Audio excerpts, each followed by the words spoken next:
અમરેલીના RTI activist Nathalal સુખડિયાએ Amreli શહેરની મધ્યમાં આવેલ ગૌચરની જમીન સર્વે નંબર 334 પૈકી 5 ખનન અંગેની યોગ્ય કાર્યવાહી કરવામાં કલેક્ટરને લેખિતમાં રજૂઆત કરાઈ છે। આરટીઆઈ એક્ટિવિસ્ટ નાથાલાલ સુખડિયાએ જણાવ્યું હતું કે તારીખ 15/5/2023 અને 16/5/2023 અને તારીખ 23/8/2023 ની અરજીઓથી અમરેલીની ગૌચરની જમીન સર્વે નંબર 334 પૈકી 5 એટલે કે ચકરગઢથી ભોજલિયા સુધીનો જે રોડ છે તેનું કામ રાખવામાં આવેલ હોય, જેની માટીની મંજૂરી રોકડિયા તળાવની લીધેલી હોય, ખોદકામ કર્યું અને સાંસદના બંગલાની બાજુમાં આવેલ ગૌચરની જમીનમાં ગેરકાયદેસર માટી ખનન કરી રાજકીય ઇસમો અને તેમાં લોકો દ્વારા રાષ્ટ્રીય સંપદ નુકસાન કરેલ હોય, જેની સામે પહેલા ક્રિમિનલ પ્રોસિજર કરવામાં આવે અને સરકારના નીતિ નિયમ મુજબ ગૌચરની જમીનના ખનનને લઈને દંડ હાલનો ચાલતો હોય તે દંડ લગાવવામાં આવે તેવી વિવિધ મુદ્દાઓ અંગે લેખિતમાં અરજી કરાઈ હતી। આરટીઆઈ એક્ટિવિસ્ટ નાથાલાલ સુખડિયા દ્વારા 10 દિવસની મુદત સાથે અમરેલી જિલ્લા કલેક્ટરને લેખિતમાં અરજી કરવામાં આવી છે। જો કાર્યવાહી નહીં કરવામાં આવે તો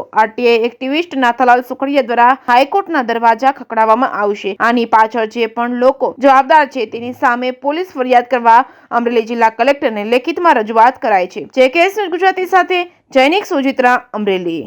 અમરેલી જિલ્લાનું અમરેલી શહેરની મધ્યમાં આવેલ ગૌચરની જમીન 334 પૈકી 5માં જે 15/5/2023માં ગેરકાયદેસર ખનન કે જે ચક્કરગઢ અમરેલી ભોજલિયાવાળો રોડ છે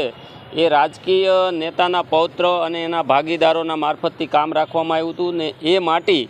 એણે પરમિશન લીધી હતી રોકડિયા તળાવની અને ખોદકામ કર્યું માનની સાંસદના બંગલાની બાજુમાં આવેલી આ ગૌચરની જમીનમાં અને એ બાબતે જે તે વખતે મેં રૂબરૂ કલેક્ટરશ્રીને મળી અને રજૂઆત કરેલી। ત્યારબાદ આ પ્રક્રિયા 10 મહિના સુધી ચાલી, ત્યારે હું 10 મહિના બાદ નક્કી કરી શક્યું તંત્ર કે આ ગૌચરની જમીન છે, અને ત્યારબાદ એ જમીનની અંદર પાણી હતું અને છેલ્લા એકાદ મહિના પહેલાં માપણી કરવામાં આવી અને આ ગૌચરની જમીનની અંદર અહેવાલ કલેક્ટરશ્રીના કહેવા મુજબ ખાણ ખનીજ વિભાગ કાયમને માટે આને બચાવતું, પણ કલેક્ટરશ્રીના કહેવા મુજબ એ માપણી કરવી પડી અને એમનો દંડ 13,78,000 રૂપિયા જેવો આપવામાં આવ્યો સાદી માટીનો ગણીને। પરંતુ આ જમીન તો પોશ વિસ્તારમાં આવેલી છે અને આ જમીનની કિંમત અત્યારના ભાવ મુજબ જે સાંસદના પોતાના બંગલાના પ્લોટની કિંમત ગણવામાં આવે તો 4300 રૂપિયા નવી જંત્રી મીટર મુજબ 4300 રૂપિયા મીટર છે અને 8 ફૂટ જેટલી ઊંડાઈએ આ ખાડો ખોદી નાખ્યો, એટલે આ જમીન બિલકુલ બંજર કરી દેવામાં આવી। તો આજરોજ મેં કલેક્ટરશ્રીને લેખિતમાં રજૂઆત આપી અને ફોટોગ્રાફ્સ બી આપ્યા છે કે આ જે મૂળજીભાઈ પાનેલિયા નામના લોકોએ મંજૂરી લીધી હતી એ ઇનડાયરેક્ટ રોડની અંદર એના પૌત્ર અને સાંસદના પૌત્ર બધા પાર્ટનરો હતા અને એણે એ ટેન્ડરની અંદર એને 30 લાખ રૂપિયાનું માટીકામ હતું, એ પૈકીની આ જમીન અડધો વીઘોથી વધુ ખોદકામ કરી છે। તો આનો અત્યારના બજાર કિંમત મુજબ દંડ આકારવામાં આવે અને દંડ પહેલાં પણ જે સુપ્રીમ કોર્ટના આદેશો છે અને ગૌચર નીતિ જે છે સરકારની 2015ની એ મુજબ કલેક્ટરશ્રીની જવાબદારી આવે છે। એમાં ડાયરેક્ટ પહેલાં તો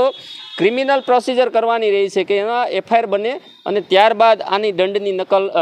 રકમ નક્કી થાય। તો આજે મેં કલેક્ટરશ્રીને 10 દીની મુદત સાથે લેખિતમાં રજૂઆત આપી છે ને અન્યથા નામદાર હાઈકોર્ટની અંદર હું આ બધી બાબતને ચેલેન્જ કરીશ। આની અંદર 53 લાખથી વધુ દંડ થાય છે અને આની સામે તમામ જે જવાબદારો છે તમામની સામે પોલીસ ફરિયાદ પણ કરવાની નિયમ મુજબ થાય છે। તો શા માટે આ રાજકીય મેળા પીપળા તણે થયેલા આ કૌભાંડને માટી ખનનને બચાવવામાં આવી રહ્યું છે, આ માટે મેં